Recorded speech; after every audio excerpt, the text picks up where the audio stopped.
আসসালামু আলাইকুম দর্শক শ্রোতা, আশা করি সবাই ভালো আছেন। আল্লাহ পাক আমাদের মানবদেহে যতগুলো অঙ্গ প্রত্যঙ্গ দিয়েছে সবগুলোই খুবই গুরুত্বপূর্ণ। তার ভিতরেও খুবই খুবই গুরুত্বপূর্ণ হলো লিভার, চোখ, অনেক রকম ফুসফুস, কিডনি।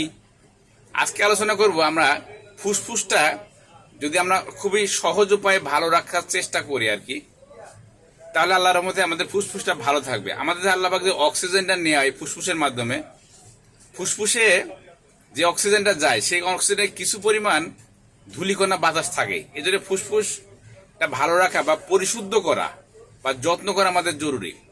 এই জন্য একটা উপাদান হলো খুব ভালো একটা অর্গানিক নিম পাতার গুঁড়া বা নিম পাতা। যদি আপনার আশপাশে নিম গাছ থাকে, নিম পাতা পরিমাণ মতো বাটবেন, বেটে নেবেন, বেটে নিয়ে নিঃশ্বাস নেবেন, নিয়ে যত কয় সেকেন্ড আপনি পারেন সেই কয় সেকেন্ড রাখবেন। নিম পাতা বেটে যে ঘ্রাণটা আসবে, ঘ্রাণটা নেবেন। এটা 10-12 বার নেবেন। সকালে একবার নিলেন ধরেন, বা রাতে একবার, বা যে কোনো একবার নিলেন। সপ্তাহে 2 দিন নেবেন বা সপ্তাহে 1 দিন নেবেন।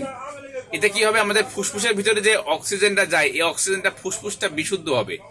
ফুসফুসের মধ্যে কিছু রোগ জীবাণু থাকে, রোগ জীবাণুগুলো ধ্বংস হবে। নিম পাতা খুবই একটা প্রাকৃতিক অ্যান্টিবায়োটিক একটা জিনিস। আমরা হয়তো আল্লাহ পাক ফ্রি দান করছে বলে অবহেলা করবেন না। যদি আপনার হাতের আশপাশে নিম পাতা না থাকে, তাহলে যে নিম পাতার ডাস্ট পাওয়া যায় বিভিন্ন আয়ুর্বেদিক দোকানে, আমাদের মতো আয়ুর্বেদিক দোকানে নিম পাতার ডাস্ট কিনবেন, 100 গ্রাম কিনবেন।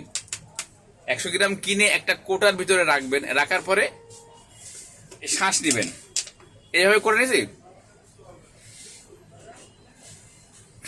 এবার ছাড়বেন।